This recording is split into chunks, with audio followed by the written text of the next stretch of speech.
الحمدللہ وکفا وسلام علی عبادہ الذین اصطفیٰ اما بعد فاعوذ باللہ من الشیطان الرجیم بسم اللہ الرحمن الرحیم انما یتقبل اللہ من المتقین سبحان ربک رب العزۃ عما یصفون وسلام علی المرسلین والحمد للہ رب العالمین اللہم صل علی سیدنا محمد وعلى آل سیدنا محمد وبارک وسلم اللہم صل علی سیدنا محمد وعلى آل سیدنا محمد وبارک وسلم اللہم صل علی سیدنا محمد وعلى آل سیدنا محمد وبارک وسلم رب یسر ولا تعسر وتمم بالخیر وبک نستعین ربی زدنی علما یا فتاح یا فتاح یا فتاح۔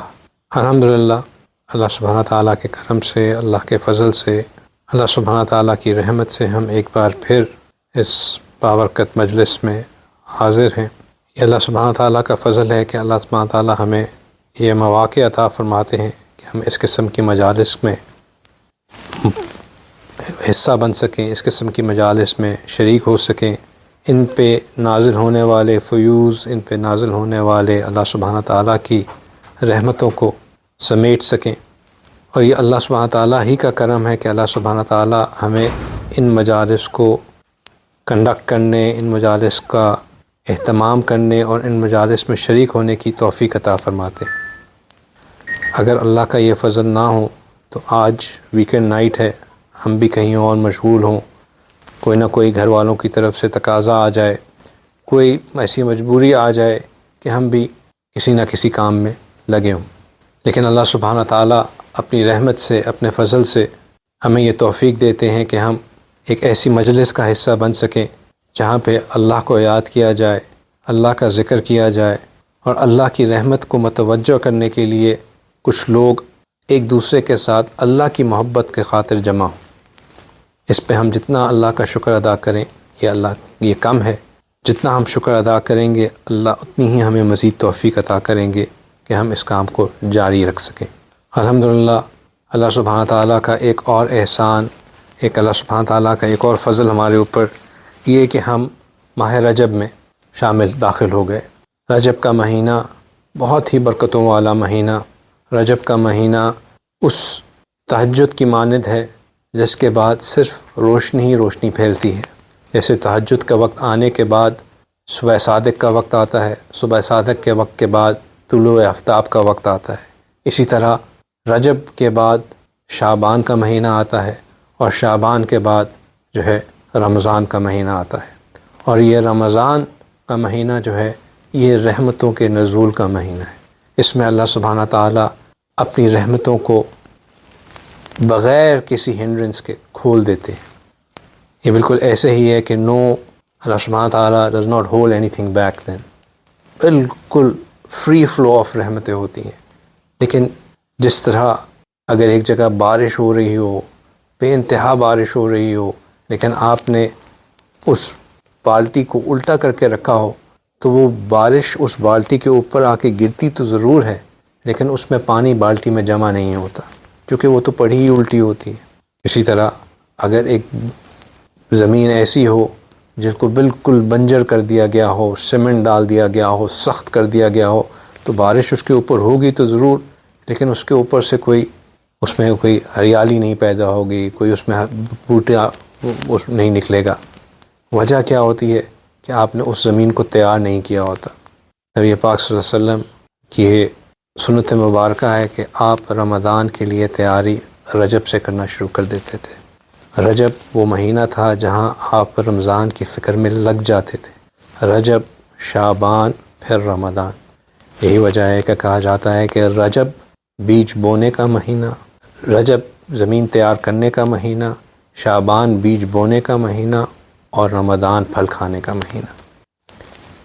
الحمدللہ اللہ سبحانہ تعالیٰ کی نعمتوں میں سے ایک نعمت یہ بھی ہے کہ ہم پچھلے کئی سالوں سے رجب کے مہینے میں رمضان کی تیاری کے لیے کوشش شروع کر دیتے ہیں، ایک ترتیب کے حساب سے، ایک پروگرام کے حساب سے رجب شعبان میں محنت کرتے ہیں، اور اس کا مقصد صرف اور صرف ایک ہوتا ہے، وہ یہ کہ جب رجب کا آخری سورج طلوع ہو، شعبان کا آخری سورج طلوع ہو اور رمضان کا آغاز ہو، تو اس وقت سے جو رحمتیں اللہ کی نازل ہونا شروع ہوتی ہیں، ہمارا دل ان رحمتوں کو سمیٹنا شروع کر دے۔ اللہ کی رحمت بہت وسیع ہے۔ اللہ سبحانہ تعالیٰ رمضان کے آخری رات تک، جس کو ہم چاند رات کہتے ہیں، اس رات تک لوگوں کو بخشتے ہیں۔ لیکن عقل مند وہ ہوتا ہے، اس دنیا میں اگر کہیں سیل لگی ہو اور وہ بندہ کہے کہ یار بس دکان بند ہونے والی تھی اور تب میں دکان میں داخل ہوا اور جو کچھ بچا کچا تھا وہ میں نے لے لیا، اس کو کوئی عقل مند نہیں کہے گا۔ وہ کہیں گے یار تم نے سیل کی اپرچونٹی کو لوز کر دیا۔ جب کہیں زبردست سیل لگنی ہوتی ہے تو لوگ دکانوں سے باہر پہلے ہی لائن لگا کے کھڑے ہوتے ہیں کہ بھئی میں آج میگا سیل ہے، ہم پہلے سے ہی لائن میں لگے ہوئے ہیں تاکہ جیسے ہی دکان کھلے ہیں ہم داخل ہو کے جو چیزیں لمیٹڈ سٹاک کی ہیں وہ جلدی سے لے لیں تاکہ ہم سیل سے بھرپور فائدہ اٹھا لیں۔ جس طرح دنیا کی سیل کے لیے لوگ اس طرح پہلے سے پلاننگ کرتے ہیں، تو جب اللہ سبحانہ تعالیٰ جنت کو سیل پہ لگا دیں تو ہمیں بھی اس کے لیے پہلے سے پلاننگ کرنی ہوتی ہے، اس کے لیے پہلے سے تیاری کرنی ہوتی ہے۔ رمضان کا اصل ایونچول جو گول ہے وہ اللہ سبحانہ تعالیٰ نے خود بیان فرما دیا کہ وہ ہے لعلکم تتقون، کہ تاکہ تم لوگ متقی بن جاؤ۔ اور یہ تقویٰ اس قدر اہم ہے کہ اللہ سبحانہ تعالیٰ نے فرمایا کہ جو بندے کے اللہ سبحانہ تعالیٰ جب کسی سے کوئی چیز قبول فرماتے ہیں تو اس کا کرائٹیریا بھی یہی ہے کہ وہ بندہ متقی ہو۔ انما یتقبل اللہ من المتقین، بے شک اللہ سبحانہ تعالیٰ متقیوں کے اعمال قبول فرماتے ہیں۔ ہر دفعہ ہم، جیسے میں نے فرمایا کہ رجب کے مہینے میں تیاری شروع کرتے ہیں اور بات کرنا شروع کرتے ہیں کہ ہم نے اسی بات کو ذہن میں رکھتے ہوئے کہ رجب کا مہینہ زمین تیار کرنے کا مہینہ، شعبان کا مہینہ زمین میں بیج بونے کا مہینہ، اور رمضان کا مہینہ پھل کھانے کا مہینہ، تو اسی کے حساب سے ہم محنت کرنا شروع کرتے ہیں کہ ہم اپنے دل کی زمین کو کس طرح تیار کریں۔ وہ جو میں نے مثال دی کہ اگر ایک بالٹی الٹی ہو تو اس کے اوپر بارش آتی تو ضرور ہے لیکن پانی جمع نہیں ہوتا۔ رمضان میں جو بارش ہو رہی ہوتی ہے وہ اللہ کی رحمتوں کی، اللہ کے نور کی بارش ہو رہی ہوتی ہے۔ اگر ہم نے اپنے دل کی بالٹی کو سیدھا نہیں کیا، اس کا رخ صحیح نہیں کیا، تو اس پہ نور آئے گا ضرور لیکن اس کے اندر جمع کچھ نہیں ہوگا، وہ سب بہہ جائے گا، ضائع ہو جائے گا۔ اسی طرح اگر ہم نے اپنے دل کے سوراخ کو نہیں بند کیا تو وہ جو کچھ اس کے اندر پانی آئے گا، بے شک اس کا منہ سیدھا بھی تھا تو وہ پانی اس کے اندر ریٹین نہیں رہے گا، کچھ عرصے بعد سب بہہ جائے گا۔ اس محنت کے لیے کہ ہم نے اپنے آپ کو کس طرح اس قابل بنانا ہے کہ رمضان کے جو مقاصد ہیں، حصول تقویٰ، وہ ہم اس کو حاصل کر سکیں، رمضان میں ملنے والی جو برکتیں ہیں ہم ان کو حاصل کر سکیں، اس کے لیے اس دفعہ تھوڑا سا ذرا مختلف سٹارٹ کرتے ہیں۔ اس دفعہ دل میں یہ بات آئی، اللہ تعالیٰ نے ڈالی کہ ہمیں پہلے یہ سمجھنا چاہیے کہ قبولیت ہے کیا چیز۔ آخر ہم یہ سب کچھ کر رہے ہیں کہ ہم اللہ سبحانہ تعالیٰ ہمیں قبول، ہمارے ان اعمال کو قبول کر لیں، لیکن قبولیت ہے کیا؟ ایک ہوتا ہے قابل ہونا اور ایک ہونا ہے مقبول ہونا۔ قابل اور مقبول دو مختلف چیزیں ہیں۔ قابل ہونا یہ ہے کہ بندہ بہت سکلڈ ہے، بہت اس کے جو ہے اس کے پاس اللہ تعالیٰ نے اس کو سمجھ دی ہے، عقل دی ہے، حسن دیا ہے اور وہ چیزوں کو ڈیلیور بھی کر سکتا ہے۔ لیکن مقبول ہونا یہ ہے کہ اس کام کو لوگوں میں وہ اللہ سبحانہ تعالیٰ اس کام کو جاری کر دے۔ اللہ سبحانہ تعالیٰ کے ہاں قابلیت سے زیادہ قبولیت میٹر کرتی ہے۔ بندہ بہت قابل ہو لیکن اگر اللہ کے ہاں مقبول نہ ہوا تو اس کا عمل ضائع ہو جاتا ہے۔ لہٰذا یہ جو قبولیت ہے، اس کی ایک فکر، اس کے بارے میں ایک غم، اس کے بارے میں ایک ہمیں ایک کانسٹنٹ سوچ ہماری رہنی چاہیے۔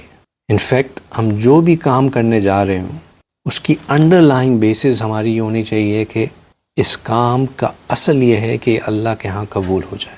اس کام کا ہمیں when we are setting the goal for ourselves it should be کہ میں یہ کام اس لیے کر رہا ہوں کہ یہ کام اللہ کے ہاں قبول ہو جائے. It does not matter کہ مجھے لوگوں سے اس کی ریکگنیشن مل جائے. It does not matter کہ لوگ جو ہیں اس کو کہیں کہ تم نے بہت بہترین کام کر لیا. It does not matter کہ مجھے دنیا میں بھی اس کا کوئی ریٹرن مل جائے. What really counts اس کے یہ اللہ کے ہاں قبول ہو جائے. اب قبولیت کی تحقیق کیا ہے؟ قبولیت کے اگر اصطلاحی معنوں میں دیکھا جائے تو قبولیت کے دو ریالٹیز ہیں. ایک تو ریالٹی ہے کہ اس چیز کا اس کام کا جو کام کر رہے ہیں وہ اس کرائٹیریا پہ جو اس کام کو کرنے کا ہے اس پہ پورا اتر رہا ہو، یعنی کہ اس عمل کی جو صحت ہے وہ صحیح ہو. مثال کے طور پہ نبی پاک صلی اللہ علیہ وسلم نے فرمایا کہ لا تقبل الصلاۃ احدکم اذا احدث حتی یتوضأ، کہ تم میں سے کسی آدمی کا وضو ٹوٹ جائے تو جب تک وہ وضو دوبارہ نہیں کرے گا اس کی نماز قبول نہیں ہوگی. اب اس کا مطلب یہ ہوا کہ نماز کے قبول ہونے کے لیے ایک چیز جس کا ہونا ضروری ہے وہ اس کے اندر وضو کا ہونا ضروری ہے. نماز اپنے اندر ایک عمل ہے، لیکن اس کی نماز کی عمل کی صحت میں اس کے وضو کا بھی قرار ہے. اب وہ بندہ چاہے جتنی بھی نمازیں پڑھتا رہے، اگر اس کے وضو اس نے نہیں مینٹین رکھا یا اس کا وضو ٹوٹ گیا اور اس کے بعد اس نے دوبارہ وضو نہیں کیا تو اس کے نماز قبول نہیں ہوگی. ایک اور جگہ آپ صلی اللہ علیہ وسلم نے فرمایا کہ من آتا عرافن لم تقبل له صلاۃ 40 یوما، کہ اگر تم میں سے کوئی شخص کسی نجومی کے پاس گیا تو اس کی نماز 40 دن تک قبول نہیں ہوگی. اب اگین ایک ایسا عمل کر لیا جو کہ ایسا کام کر لیا جو کہ اس عمل کا نلیفائر ہے، تو اس عمل کی صحت کو کرنے کے لیے یعنی کہ جو اس کی جو پری ریکوزٹس تھے اس کو پورا نہیں کیا.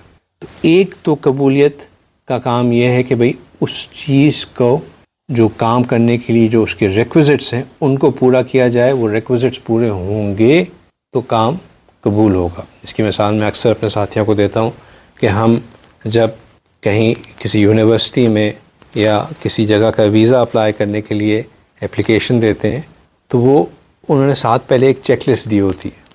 اس چیک لسٹ میں لکھا ہوتا ہے کہ بھئی آپ نے بینک سٹیٹمنٹ جمع کرانی ہے، فوٹوگراف جو ہے وہ اس طرح کی ہونی چاہیے، یہ بیک گراؤنڈ ہونا چاہیے، یہ فلاں چیزیں ہونی چاہیے، یہ ریکوائرمنٹس پوری ہوں گی تو پھر آپ کی اپلیکیشن ایکسیپٹ ہوگی. اگر وہ ریکوائرمنٹس پوری نہ ہو تو اپلیکیشن ایکسیپٹ ہی نہیں ہوتی. ایک تو یہ ہے نا کہ اپلیکیشن ایکسیپٹ ہو گئی، انہوں نے اس کو ریویو کیا پھر ریجیکٹ کر دیا، ویزا نہیں دیا. ایک یہ ہے کہ انہوں نے اپلیکیشن ہی ایکسیپٹ نہیں کی. تو کچھ چیزیں ایسی ہیں جن کا ہونا ضروری ہے فار دی عمل ٹو بی ایون کنسیڈرڈ کہ یہ اس نے قبول ہونا ہے کہ نہیں ہونا. اگر وہ چیزیں پری ریکوزٹ نہیں ہوں گے تو پھر وہ کنسیڈریشن میں ہی نہیں آئے گا. اب آپ نے ہر چیز کو as it should be done کر تو لیا، لیکن اب اس کو کرنے کے بعد ایک اور چیز بھی ہے جو کہ عمل کی قبولیت کے اندر ایک اہم رول پلے کرتی ہے، وہ ہے کہ عمل کا پسند آ جانا. اللہ سبحانہ تعالیٰ کا ہم کو عمل کا پسند آ جانا. اب مثال کے طور پر دو دوست ہیں، دونوں نے مل کر ایک پریزنٹیشن اپنی پریزنٹیشن بنائی. پریزنٹیشن میں ہر چیز جو باس نے کہی تھی جو ہے کہ آپ نے جو ہے وہ SWOT انالیسس کرنے ہیں، آپ نے آگے رسک آئیڈینٹیفائی کرنے ہیں، جو کاؤنٹر میجرز ہیں ان کو آئیڈینٹیفائی کرنا ہے، فائنینشیل امپیکٹ کا ذکر کرنا ہے. جو کچھ اس نے باس نے کہا تھا اس نے کیپچر کر لیا، دونوں نے جا کے پریزنٹ کی. باس کو ایک کی کام کیونکہ وہ ویژولی زیادہ پلیزنگ تھا وہ پسند آیا، دوسرے میں زیادہ ٹیکسٹ بیسڈ پریزنٹیشن تھی وہ ریجیکٹ کر دی. کرائٹیریا دونوں کے میٹ تھے، دونوں نے ایکولی چیزوں کو اچھا کیا تھا، دونوں نے ایکولی چیزوں کو کیپچر کیا تھا، لیکن ایک کی چیز دیکھنے میں پلیزنگ تھی وہ قبول ہو گئی، دوسرے کی ریجیکٹ ہو گئی. تو بعض اوقات کرائٹیریا ہر چیز کا میٹ بھی ہو رہا ہوتا ہے لیکن وہ پسند نہیں آتا لہٰذا ریجیکٹ ہو جاتا ہے. لہٰذا جب اللہ سبحانہ تعالیٰ فرماتے ہیں انما یتقبل اللہ من المتقین کہ بے شک اللہ متقیوں کے ہی عمل کو قبول فرماتے ہیں، تو یہ ایسے ہی ہے کہ اللہ سبحانہ تعالیٰ عمل تو بہت لوگ کر رہے ہیں لیکن پسند اللہ کو وہ عمل آیا اس بندے کا جو صاحب تقویٰ تھا۔ آپ ایک دکاندار کے پاس گئے، اس نے آپ کے ذہن میں تھا کہ میں نے تربوز خریدنا ہے، اس کے پاس تربوز نہیں تھا لیکن اس نے آپ کو سیب دکھائے، جو سیب فریش بھی تھے، کلر بھی اچھا تھا، اس نے کاٹ کے آپ کو ٹیسٹ بھی کرایا، ٹیسٹ بھی بہت مزیدار تھا، لیکن کیونکہ آپ کا ذہن نہیں بنا ہوا تھا تو چیز اچھی ہونے کے باوجود ریجیکٹ ہو گئی۔ لہٰذا عمل کے صحیح ہونا ایک چیز ہے اور اس کا پسند آ جانا یہ دوسرا چیز ہے، اور یہی وہ غم ہے جو کہ ہر عمل کرنے والے کو لگا ہونا چاہیے کہ میں عمل کو کر تو رہا ہوں، میں عمل کو جو طریقے بتائے گئے ہیں اس کے مطابق کر رہا ہوں، نماز کو وقت پہ بھی پڑھ رہا ہوں، وضو بھی صحیح کر رہا ہوں، جماعت کے ساتھ بھی پڑھ رہا ہوں، لیکن کیا میرا یہ عمل اللہ سبحانہ تعالیٰ کو پسند آئے گا یا نہیں آئے گا؟ یہ ایک فکر ہے جو ہم سب کو ہونی چاہیے۔ ایک عورت تھی، اس کی شادی ہونے والی تھی، تو اس کی دوستیں اس کو تیار کر رہی تھیں، اس کو اچھا سا میک اپ کیا، اس کو خوب جولری پہنائی، خوبصورت، اس کی خوب تعریفیں کر رہی کہ تم کتنی خوبصورت لگ رہی ہو، کتنا تمہارا کلر میچ کر رہا ہے، تمہارا جولری سیٹ کتنا اچھا ہے۔ تو اس کی بہت تعریفیں ہونے لگی تو وہ ایک دم سے اس کی آنکھوں میں آنسو آ گئے۔ اس کے دوستوں نے کہا تم رو کیوں رہی ہو؟ انہوں نے کہا کہ تم سب تو میری اتنی تعریفیں کر رہی ہو میری خوبصورتی کی، مجھے ڈر یہ ہے کہ جس سے میری شادی ہو رہی ہے کیا وہ بھی مجھے اتنا پسند کرے گا کہ نہیں کرے گا۔ تو معاملہ کچھ ایسا ہی ہے کہ ہم اپنی طرف سے تو سب کچھ کر رہے ہیں، لیکن کیا ہم اللہ سبحانہ تعالیٰ کے ہاں اس متقی درجے میں شامل ہوں گے کہ اللہ سبحانہ تعالیٰ ہمارے عمل کو قبول کر لیں یا نہیں؟ عطا اللہ سکندری رحمہ اللہ ایک بہت عارف گزرے ہیں، سکندریہ میں پیدا ہوئے، وہیں پلے بڑھے، پھر مصر میں جا کے جامعۃ الازہر میں استاد بھی رہے، بہت حکمت اور دانائی کی باتیں کرتے ہیں۔ وہ اپنی کتاب میں کچھ یوں فرماتے ہیں کہ کئی مرتبہ ایسا ہوتا ہے کہ ہمارے لیے طاعت کا دروازہ کھول دیا جاتا ہے، طاعت کا دروازہ تو کھول دیا جاتا ہے لیکن ہمارے اوپر قبولیت کا دروازہ نہیں کھولا جاتا۔ مثال کے طور پر عزازیل کون تھا؟ عزازیل اس شے کا نام ہے جس نے زمین کے ہر کونے پہ سجدہ کیا، 80,000 سال تک اتنی عبادت کی کہ اللہ سبحانہ تعالیٰ نے اس کو ملائکہ کے مقام پہ بلند کر دیا، اتنی اطاعت کی، لیکن کیونکہ قبولیت نہیں تھی تو وہی عزازیل شیطان بن گیا۔ اللہ سبحانہ تعالیٰ نے اس کو رجیم کہا، اس کو دھکیل دیا اور اپنا دشمن ڈکلیئر کر دیا۔ تو ہم یہ محنت تو کئی سالوں سے کر رہے ہیں کہ ہم نے رمضان کی تیاری کرنی ہے، یہ اعمال کرنے ہیں، اس طرح اپنے آپ کو بنانا ہے، اس طرح اپنے اندر تبدیلی لے کے آنی ہے، لیکن ایک چیز جو ہمیں ان سب اعمال کو شروع کرنے سے پہلے ہونی چاہیے وہ یہ کہ کیا ہم نے اپنا فریم آف مائنڈ یہ بنایا ہے کہ مجھے یہ فکر ہے کہ میرے اعمال قبول ہوں گے کہ نہیں۔ یہ بھی ایک بہت ضروری چیز ہے۔ اب سوال یہ پیدا ہوتا ہے کہ اللہ سبحانہ تعالیٰ کے ہاں اعمال کیسے قبول ہوں؟ امام ربانی مجدد الافسانی رحمہ اللہ اپنے مکتوبات میں فرماتے ہیں کہ انسان جتنی یکسوئی کی عبادت کر لے، جتنا دل لگائے عبادت کر لے، خشوع اور خضوع سے عبادت کر لے، اس کی عبادت کبھی اللہ کی شان کے مطابق ہو ہی نہیں سکتی۔ وَهُوَ سُبْحَانَهُ وَتَعَالَى وَرَاءُ الْوَرَى کہ اللہ سبحانہ تعالیٰ تو بہت بلند ہے، اس سے بھی بلند ہے اور اس سے بھی بلند ہے۔ ہم کس کھیت کی مولی کہ ہم اللہ سبحانہ تعالیٰ کی شان کے مطابق عبادت کر سکیں۔ نبی کریم صلی اللہ علیہ وسلم سید الانبیاء، سید الانس و جان، سید الملائکہ، آپ صلی اللہ علیہ وسلم فرمایا کرتے تھے کہ ما عبدنا کا حق کا عبادتک، کہ اے اللہ میں تیری عبادت کا حق ادا نہیں کر سکا۔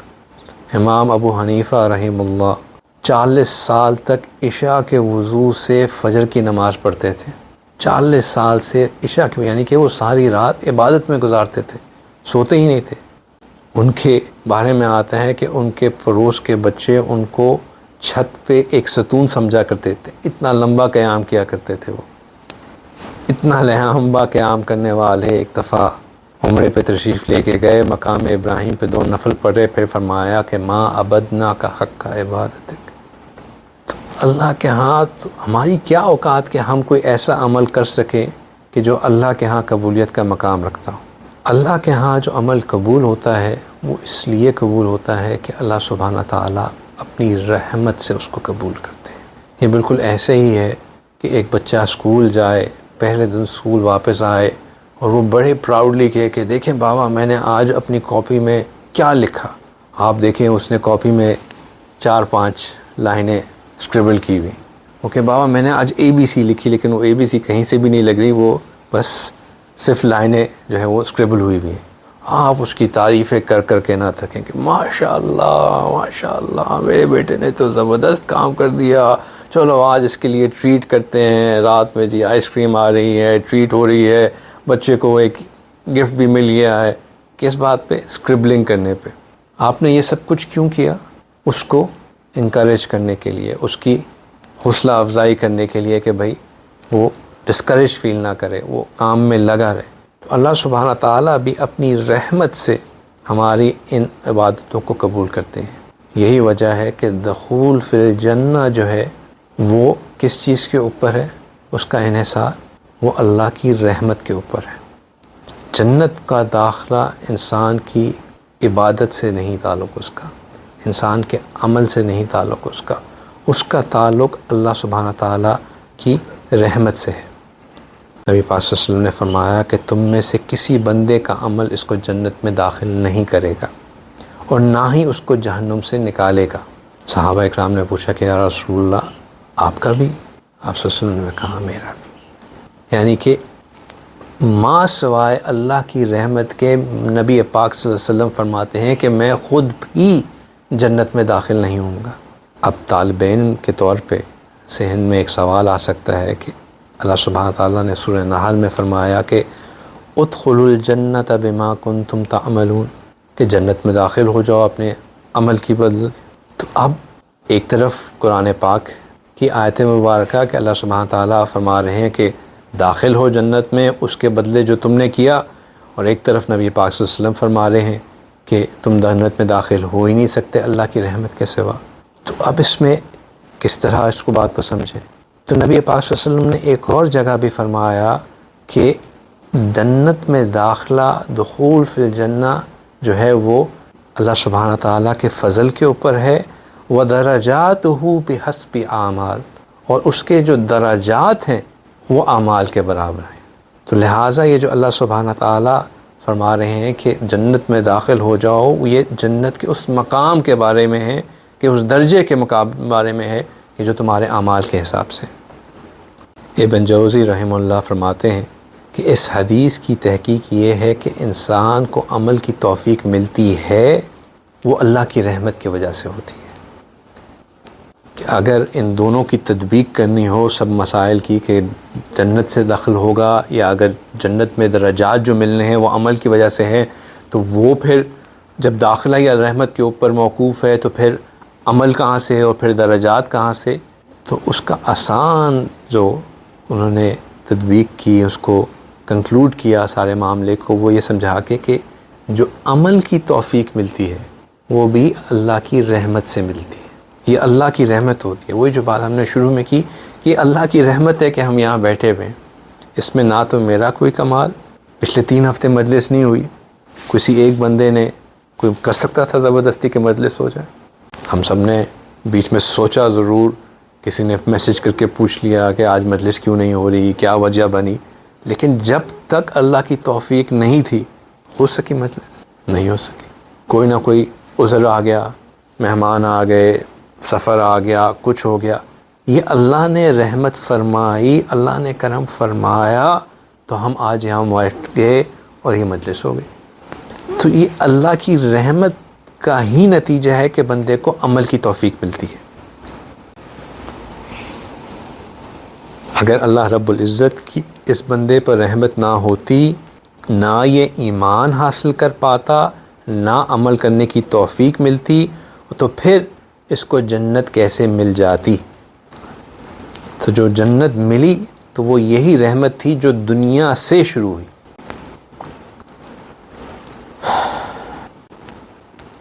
پھر وہ ایک اور دلیل قائم کرتے ہیں کہ یہ سب اللہ کے فضل کی وجہ سے ہے۔ وہ کہتے ہیں کہ انسان جو عمل کرتا ہے وہ تو فانی ہے، یعنی کہ انسان جو بھی عمل کر لے وہ ایک لمیٹڈ ہے، فانی ہے۔ جتنی بھی اس کی عمر ہوگی، اس عمر میں بھی جتنی اس کی بالغ ہونے کے بعد کا جو حصہ ہے، اور بڑھاپے کے آنے سے پہلے کا، کیونکہ بڑھاپے میں بندہ ایکسکیوز، بالغ ہونے سے پہلے بھی وہ ایکسکیوز، اب تو بیچ کی پیریڈ رہ گیا، وہ بھی ایک لمیٹڈ پیریڈ۔ وہ کہتے ہیں کہ جو فانی عملوں پر جس چیز کو ملنا ہے، جو جنت ہے، وہ تو ہمیشہ کے لیے ہے، ہمیشہ باقی رہنے والی چیز ایز اے ریوارڈ ملے ان عملوں پہ جو کہ ہوئی فانی، یہ بھی ایک امبیلنس چیز ہے۔ کیونکہ ان لمیٹڈ اعمال پہ ہمیشہ رہنے والی چیز ملتی ہے، یہ بھی اس بات کی دلیل ہے کہ یہ اللہ کی رحمت ہے، اللہ کا فضل ہے، ورنہ یہ ممکن ہی نہیں کہ انسان کو فانی اعمال پہ لا فانی جنت مل جائے۔ اب قبولیت کے علامات کیا ہوتی ہیں کہ ہمارے عمل واقعی اللہ سبحانہ تعالیٰ کے ہاں قبول ہو رہے ہیں؟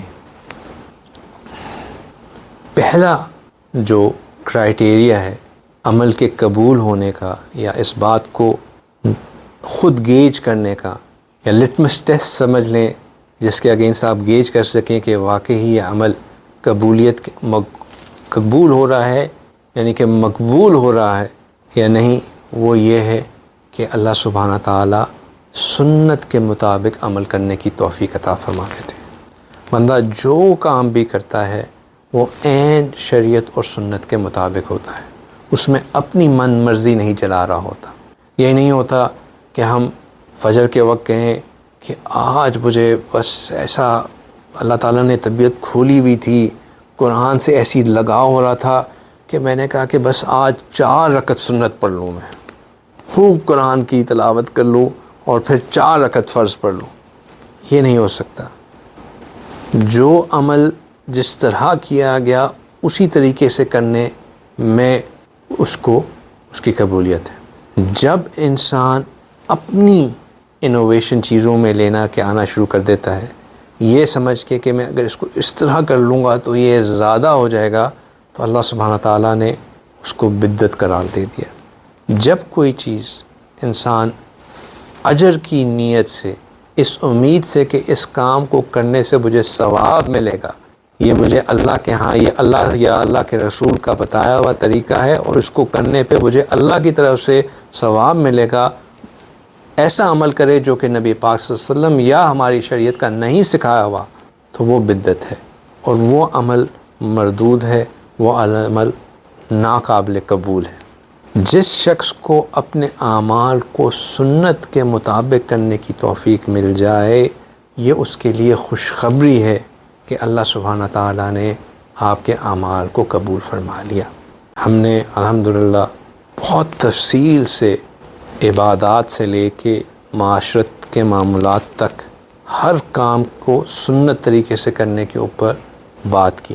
اب ہم خود اس بات کو اسیس کر لیں کہ ان میں سے کتنی سنتوں کو ہم اپنی زندگی کے اندر لے کے آئے ہیں، کون سا عمل ہم سنت کے مطابق کرتے ہیں، ہمارا حال حولیہ سنت کے مطابق بنا نہیں بنا، ہمارا لباس سنت کے مطابق بنا نہیں بنا، ہمارے اخلاق سنت کے مطابق ہوئے یا نہیں ہوئے۔ جیسے ہم ہمیشہ بات کرتے رہے کہ صرف ایک چیز کے اوپر فوکس کرنا کافی نہیں ہے، صرف اپنے آپ کو داڑھی رکھ لینا، ٹوپی پہن لینا، جبہ پہن لینا، یہ کافی نہیں ہے۔ اگر ہماری زبان، ہمارے اخلاق، ہماری لوگوں سے لین دین، ہمارے معاملات وہ سنت کے مطابق نہیں ہیں تو ہم ظاہری سنتوں کا مذاق بنانے کا سبب بن رہے ہیں۔ جتنا ہمارے اندر سنتوں کا اہتمام ہوگا اتنا ہمارے اعمال کو قبولیت کا شرف حاصل ہوگا۔ یہ کرائٹیریا نمبر 1 ہے۔ اس کے سمپل طریقہ سمجھنے کا یہ ہے کہ اگر ہم کوئی برانڈڈ چیز لیں تو اس کو ہم فکر نہیں کرتے، ہمیں پتہ ہوتا ہے اگر کسی چیز کے ساتھ ہم نے کوئی چیز خریدی، اس کے ساتھ اس کے اوپر سرٹیفکیٹ لگا ہو کہ یہ اوتھینٹک چیز ہے، برانڈڈ چیز ہے، تو ہم بغیر فکر کے اس کو قبول کر لیتے ہیں۔ روز محشر جب ہمارے اعمال پیش کیے جائیں گے اور اگر ان کے اوپر سنت کی سٹیمپ لگی ہوگی تو ان کی قبولیت میں کوئی مسئلہ نہیں آئے گا۔ یہ وہ سرٹیفکیٹ ہوگا جو ہمارے لیے کافی ہوگا ہمارے اعمال کو پاس آن کرنے کے لیے۔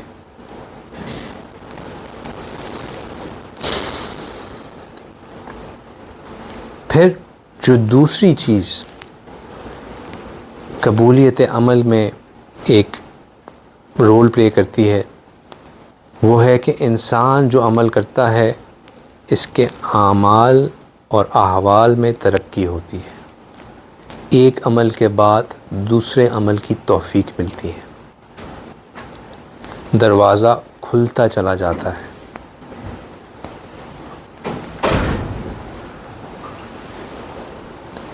اس کی عبادت، اس کے اعمال، اس کے سکون دل کا سبب بنتے ہیں۔ قریب ہو جائے، اتنی جگہ ہے، آگے آگے آ جاؤ بیٹے، آگے آ جاؤ، تو اور جگہ ہے۔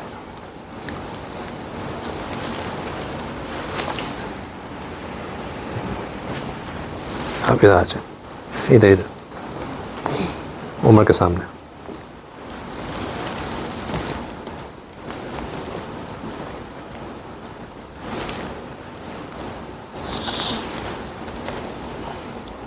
لہٰذا عبادات میں اگر انسان کو تقویت ملے یا ایک عبادت کے بعد دوسری عبادت کرنے کی توفیق ملے تو یہ بھی ایک اچھی نشانی ہے کہ وہ عبادت قبول ہوئی۔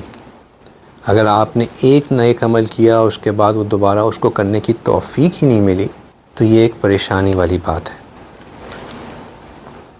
نماز میں قبولیت کی علامت یہ ہے کہ ایک نماز پڑھنے والے نماز کے دوران محسوس کرتے کہ میں اپنے رب کے حضور کھڑا ہوں۔ جب یہ کیفیت ہو تو نماز کے دوران کہ میں اپنے رب کے سامنے کھڑا ہوں تو یہ وہ اس بات کی نشانی ہے کہ میرا یہ عمل قبول ہو رہا ہے۔ بندہ حج پہ جائے تو وہاں پہ اگر وہ حج کے ایام میں دنیا کے غموں سے ہٹ کٹ کر اللہ کی طرف دھیان رکھے تو یہ حج کے قبول ہونے کی نشانی ہے۔ قرآن پاک پڑھتے ہوئے اگر بندے کو مسلسل یہ حلاوت ملتی رہے کہ میں اللہ سبحانہ تعالیٰ سے ہم کلام ہوں، اللہ سبحانہ تعالیٰ کے سامنے بیٹھا ہوں، اللہ کے سامنے ہم کلام ہوں، تو یہ قرآن کے قبول ہونے کی ایک نشانی ہے۔ لہٰذا انسان کو ان کیفیات کا ملنا یہ بھی ایک نشانی ہے کہ میں یہ عبادت، یہ عمل قبول ہو رہے ہیں۔ جو حضرات ذکر کرتے ہیں، جو ہمارے کوشش ہے کہ ہم ذاکرین میں شامل ہوں، اس کی کیا نشانی ہے کہ ہمارا ذکر قبول ہو رہا ہے؟ اس کی نشانی یہ ہے کہ دل میں اللہ کی خشیت پیدا ہوتی ہے۔ بہت ساتھی یہ پوچھتے ہیں کہ ہمیں یہ کیسے پتہ چلے کہ ہمارے سبق واقعی افیکٹو ہیں کہ نہیں ہیں۔ جتنا انسان کے اندر یہ اویئرنیس پیدا ہوتی رہے کہ اللہ مجھے دیکھ رہے ہیں، اللہ میرے ساتھ ہیں، لہٰذا میں یہ کام غلط نہیں کر سکتا، اللہ مجھے دیکھ رہے ہیں، میں کیسے ان کے دیکھتے ہوئے ان کے سامنے یہ کام غلط کر لوں، یہ سب سے بڑی نشانی ہے کہ وہ سبق افیکٹو ہو رہا ہے۔ جب تک ہمارے یہ کیفیت نہیں ہوگی ہمیں محنت کرتی رہنے ہوگی۔ پھر اعمال پہ دوام حاصل ہونا، ایک تو یہ ہے نا کہ عمل کے بعد دوبارہ اس عمل کی کیفیات کا حاصل ہونا، پھر ایک اور ہے کہ عمل کے اندر دوام حاصل ہونا، کنسسٹنسی آف عمل، کہ ہم نے ایک نماز مسجد میں پڑھی اور پھر اگلی نماز کے لیے دوبارہ مسجد جانا نصیب ہوا۔ کہتے ہیں کہ اگر تمہیں پچھلی نماز کے بعد دوبارہ مسجد آنا نصیب ہو گیا تو تمہاری پچھلی نماز سمجھ لو قبول ہو گئی۔ کہ دوبارہ اجازت مل گئی کہ آ جاؤ، حاضر ہو جاؤ۔ نبی پاک صلی اللہ علیہ وسلم نے فرمایا احب الاعمال الی اللہ ادومها وان قل، کہ اللہ سبحانہ تعالیٰ کو پسند وہ اعمال ہیں جو پابندی سے کیے جائیں اگرچہ کہ وہ تھوڑے ہی کیوں نہ ہوں۔ اگر ہم ایک رات کو تہجد کے لیے اٹھیں اور 3 گھنٹے تہجد میں گزار دیں، اور اس کے بعد باقی کا پورا مہینہ تہجد پڑھنا نصیب ہی نہ ہو، اس کے مقابلے میں ہر رات کو فجر سے کچھ دیر پہلے اٹھ کے 4 رکعت پڑھ لیں، یہ 4 رکعت زیادہ بہتر ہیں اس سے کہ ہم ایک رات کو 3 گھنٹے عبادت کر کے باقی عبادت ہی نہ کریں۔ آپ بڑے جوش سے جو ہے ہر آلٹرنیٹ ڈے کا روزہ رکھنا شروع کریں، 1 ہفتہ ویسے رکھیں اور پھر بھول جائیں باقی مہینہ۔ اس سے زیادہ بہتر ہے کہ آپ 13، 14، 15 کا روزے رکھ لیں، یا آپ منڈے، ٹھرسڈے کے روزے رکھ لیں۔ جو عمل بھی کریں کنسسٹنٹلی کریں۔ عمل میں کنسسٹنسی اگر نصیب ہو رہی ہے تو یہ قبولیت کی دلیل ہے۔ اور سب سے ڈومیننٹ نشانی کہ واقعی اللہ سبحانہ تعالیٰ کے ہاں وہ عمل قبول ہو گیا، وہ شاید انسان کو اپنی زندگی میں تو نظر نہیں آتا، لیکن باقی بعد میں آنے والے اس بات کی دلیل ضرور دے سکتے ہیں کہ واقعی اللہ سبحانہ تعالیٰ نے اس عمل کو قبول کر لیا۔ مثال کے طور پہ سیدنا ابراہیم علیہ السلام کے اعمال، اللہ سبحانہ تعالیٰ نے ان سے بیٹے کی قربانی مانگی، انہوں نے اس بیٹے کو قربان کرنے کے لیے اللہ کے سامنے اپنا سر قلم کیا، بالکل بغیر چور چرا کے اپنے بیٹے کو ذبح کرنے کے لیے تیار ہوئے۔ اللہ سبحانہ تعالیٰ نے ان کے عمل کو قبول فرمایا اور کہا سلام علی ابراہیم، اور کیا قبول فرمایا کہ اس کو آگے آنے والی تمام امتوں میں ایک سنت جاری کر دیا۔ ہم عید الاضحیٰ کے اوپر یہ جو بکرا ذبح کرتے ہیں، گائے ذبح کرتے ہیں، اونٹ ذبح کرتے ہیں، یہ نبی ابراہیم صلی اللہ علیہ وسلم کی اسی سنت کے روح میں کرتے ہیں۔ اسی طرح امام ابو حنیفہ رحمہ اللہ سبحانہ تعالیٰ نے ان کی محنت کو، یہ جو ہم کہتے ہیں نا کہ 4 جو ہے وہ مسلک ہیں، 4 فقہ کے اسکول آف جورسپروڈنس ہیں، یہ صرف 4 نہیں تھے، یہ کئی تھے۔ اپنے اپنے زمانے میں بہت سے فقہا رہے اور انہوں نے اپنے اصول اور اپنے ضوابط کے حساب سے چیزوں کو کیا، لیکن over the period of time وہ ان کے فالوورز کم ہو گئے، ان کو پرسو کرنے والے کم ہو گئے، اور جو 4 مسلک رہ گئے ان میں حنفی، شافعی، مالکی اور حنبلی رہ گئے۔ اور اس میں بھی اللہ سبحانہ تعالیٰ نے امام ابو حنیفہ رحمہ اللہ کے مسلک کو اتنی تقویت دی، اتنی قبولیت دی کہ ان ممالک میں جہاں پر اعمال کے حساب سے، عبادات کے حساب سے مالکی یا شافعی اسکول آف جورسپروڈنس کو فالو کیا جاتا ہے، وہاں پہ بھی عدالتوں میں حنفی قواعد کے مطابق فیصلے دیے جاتے ہیں۔ یہ اللہ سبحانہ تعالیٰ کے ہاں قبولیت ہے۔ ہم جب شروع میں پڑھنا شروع کیا تو ایک کتاب جو بیس بنی ہماری فقہ کی پڑھائی کی اور آخر تک اسی کو ہم پڑھتے رہے، وہ تھی قدوری شریف۔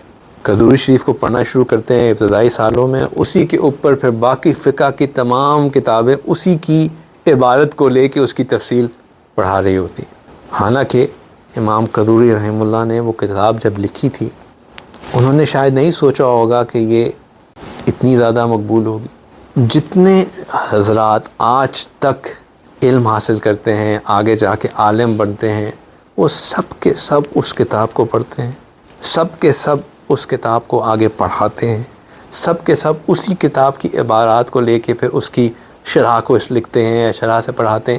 آپ سوچ سکتے ہیں کہ کس قدر اس کتاب کی قبولیت ہے کہ آج تک ہر بندہ جو ہے وہ اس کو بیس استعمال کرتا ہے فقہ کو سمجھنے کے لیے۔ چلیں اگر آپ قدوری شریف سے اتنا واقف نہیں ہیں تو آپ نے یقیناً بخاری شریف کا نام تو سنا ہی ہوگا، صحیح بخاری کتاب۔ کوئی شخص اپنے آپ کو عالم کہہ ہی نہیں سکتا جب تک کہ اس نے صحاح ستہ نہ پڑھی ہوں اور صحاح ستہ میں بخاری شریف نہ پڑھی ہوں، اور اس کو سمجھ نہ ہو بخاری شریف کو پڑھنے کی، اس کو سمجھ نہ ہو بخاری شریف کے اندر موجود جو سبجیکٹس ہیں ان کی۔ کس قدر قبولیت! تو قبولیت کا ایک مقام یہ کہ اللہ سبحانہ تعالیٰ اس کام کو جاری فرما دیتے ہیں، یہ ہے مقبول ہو جانا۔ اب جنہوں نے جس نام کا نام سنا ہی نہیں ہے ان کتابوں کا، ان کو میں ایک اور مثال دے دیتا ہوں۔ وہ یہ ہے کہ آپ نے ایک ویڈیو بنائی اور وہ آپ نے اپلوڈ کر دی، اور وہ ویڈیو جو ہے دیکھتے ہی دیکھتے ایسی وائرل ہو گئی کہ ہر ایک اسی ویڈیو کے بارے میں بات کر رہا ہے۔ تو یہ جو ویڈیو کا وائرل ہو جانا ہے یہ ہے کہ وہ مقبول ہو گئی، قبول ہو گئی میں نہیں کہتا، وہ تو اللہ جانتے ہیں، لیکن قدوری شریف وائرل ہو گئی نا، ہر ایک اس کو جنریشن میں وائرل ہو گئی۔ بخاری شریف جنریشنز کے لیے وائرل ہو گئی۔ تو یہ نشانی ہے قبولیت کی۔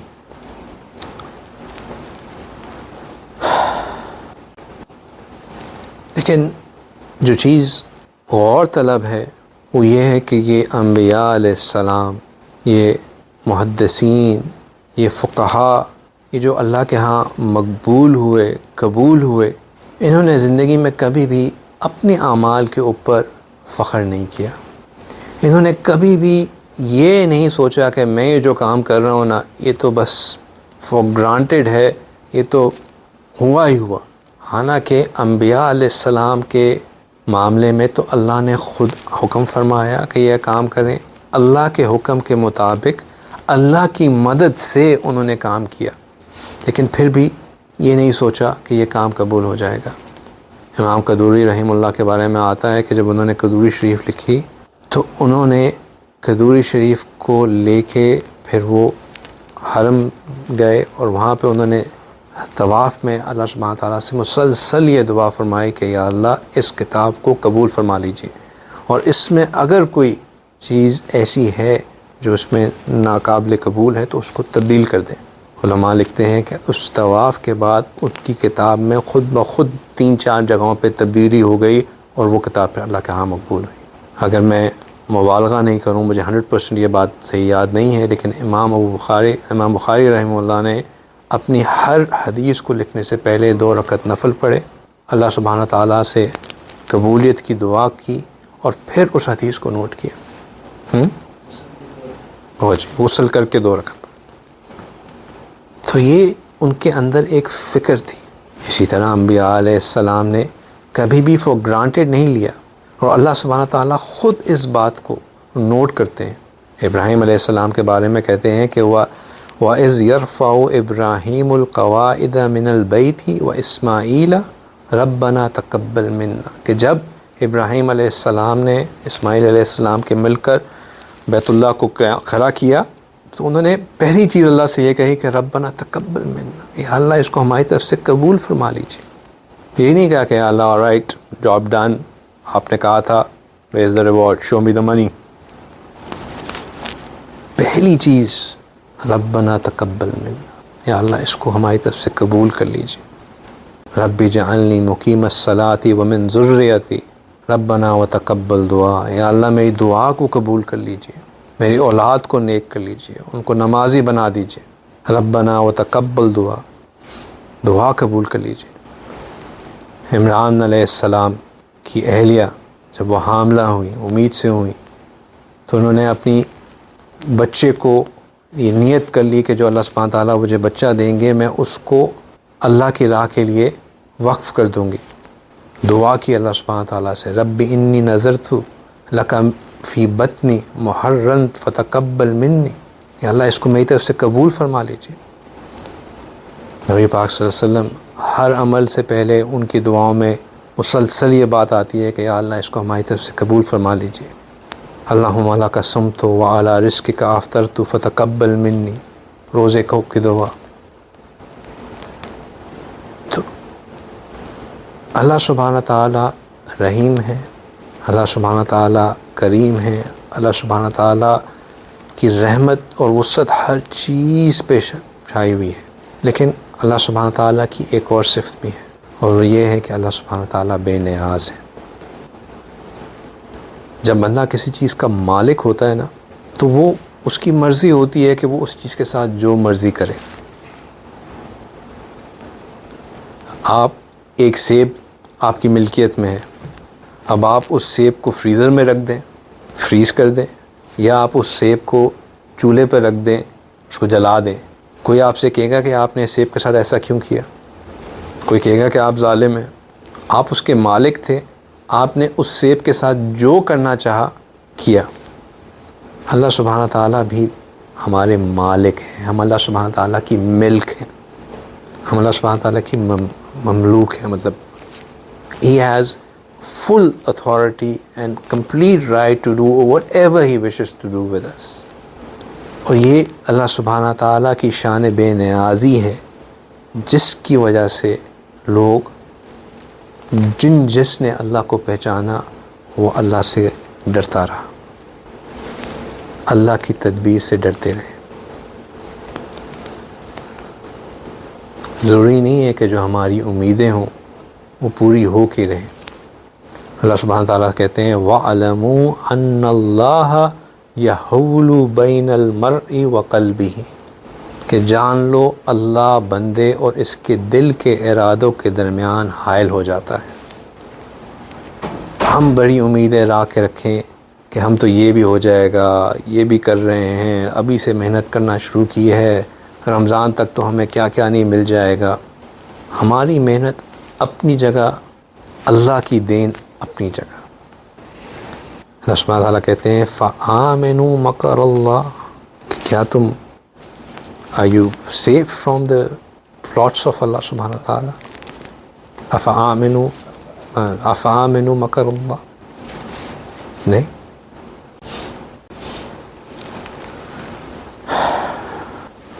سیدہ عائشہ رضی اللہ تعالیٰ عنہ ایک رات عبادت فرما رہی تھیں، اور عبادت کرتے کرتے ان کے سامنے ایک آیت مبارکہ آئی، اور اس آیت مبارکہ کو دیکھ کے ان کی حالت اتنی غیر ہوئی کہ وہ ساری رات پھر روتی رہیں۔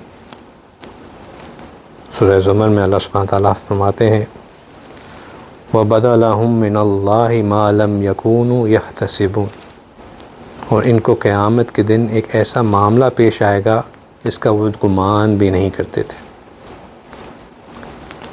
ہم اللہ سے لمبی امیدیں باندھ کے رکھیں اور کوئی ایسا معاملہ اللہ سبحانہ تعالیٰ ہمارے سامنے رکھ دیں کہ ہم اس کا گمان بھی نہیں کرتے تھے۔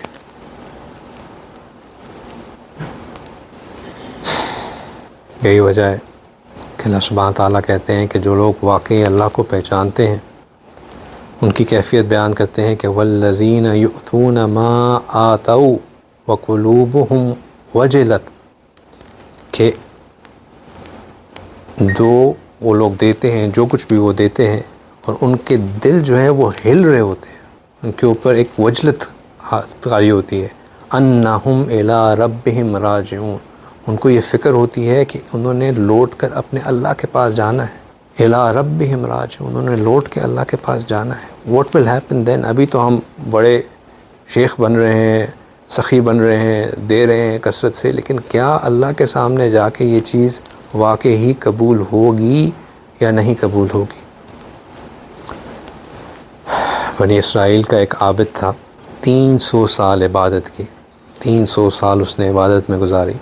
ہماری زندگی آج کل کم و بیش 50 60 65 سال، بہت کوئی کھینچ لے تو 70s 80s میں چلا گیا، لیکن ایوریج یہی ہے۔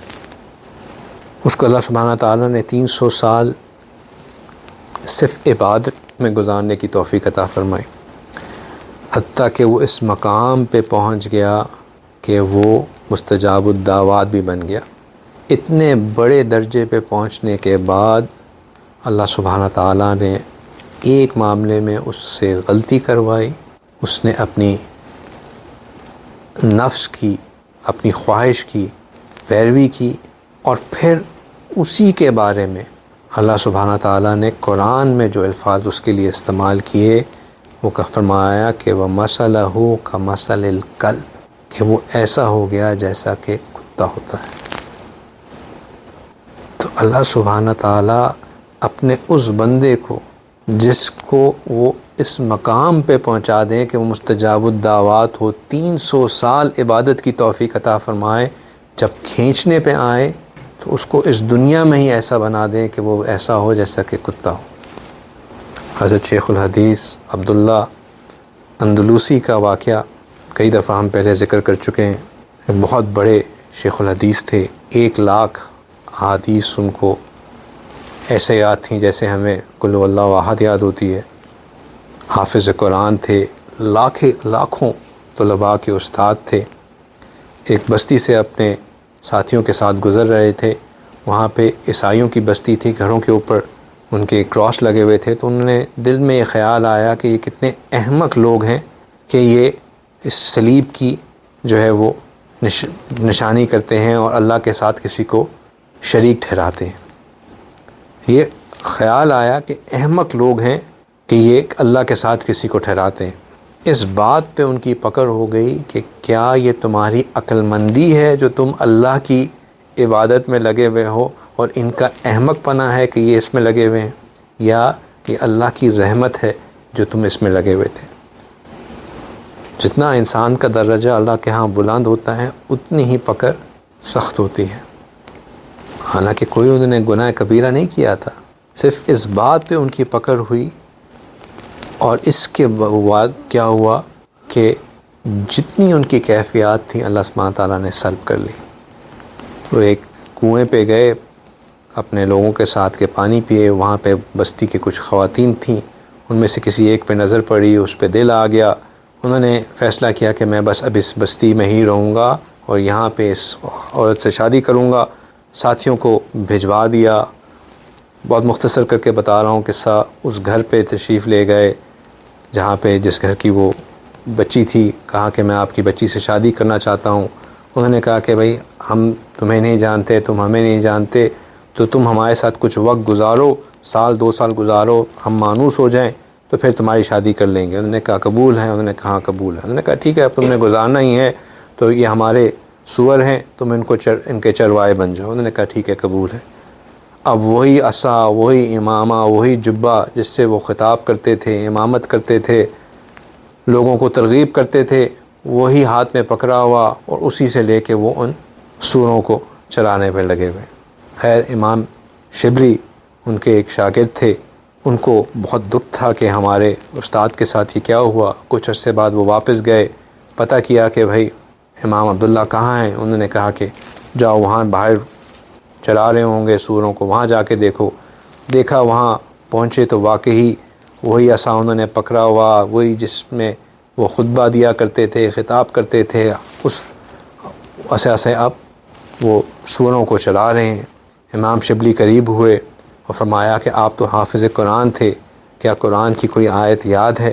تو حضرت نے فرمایا کہ نہیں، مجھے سب آیات بھول گئیں، ہاں بس ایک آیت یاد ہے کہ وہ مَن یُہِنِ اللہ فما لہ من مکرم، کہ جسے اللہ ذلیل کرتا ہے تو اسے عزت دینے والا کوئی اور نہیں۔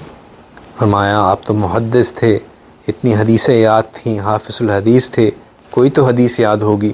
انہوں نے کہا کوئی حدیث یاد نہیں، بس اتنا یاد ہے کہ من بدل دینہ فاقتلوہ، کہ جس نے اپنا دین بدل لیا اس کو قتل کر دو۔ امام شبلی نے یہ سنا تو خوب روئے۔ امام اندلس نے جب ان کی حالت دیکھی تو وہ بھی ساتھ رونا شروع ہو گئے، بہت روئے اور ساتھ یہ فرمانے لگے کہ یا اللہ مجھے آپ سے یہ امید تو نہیں تھی۔ کس طرح ان کے اوپر اللہ سبحانہ تعالیٰ کی آزمائش آئی، کس طرح ایک لمحے نے تمام کی تمام کیفیات کو بدل ڈالا۔ بس اللہ سبحانہ تعالیٰ کو ان کا رونا پسند آ گیا، اللہ سبحانہ تعالیٰ نے وہ کیفیات لوٹا دیں اور پھر وہ واپس دوبارہ اپنے مقام پہ فائز ہو گئے۔ لیکن یہ سب باتیں سنانے کا مقصد یہ ہے کہ ہم جو کام بھی کریں، ہم جتنی بھی محنت ابھی کر رہے ہیں یا اس کے بعد سے کریں گے، ہمیں اپنے ذہن میں یہ بات رکھنی ہے کہ اس کا کوئی گارنٹی نہیں ہے کہ یہ سب محنتیں اللہ کے ہاں قبول ہیں کہ نہیں ہیں۔ ہمیں ہر وقت اس فکر میں رہنا ہے کہ یا اللہ ان کاموں کو قبول فرما لیجئے، ہمارا یہاں بیٹھنا قبول فرما لیجئے، آپ کو یاد کرنا قبول فرما لیجئے، آپ ان تمام اس بات کا جو ہم نے آج ذکر کیا اس کو قبول فرما لیجئے، اس کی فکر ہمارے دل میں ڈال دیجئے۔ یہ سب ہمارے اندر مسلسل ایک فکر ہونی چاہیے، کون مقبول ہے کون مردود ہے، بے خبر کیا خبر تجھ کو کیا کون ہے، جب تلیں گے عمل سب کے میزان پر، تب کھلے گا کہ کھوٹا کھرا کون ہے۔ آخر دعوانا ان الحمد للہ رب العالمین۔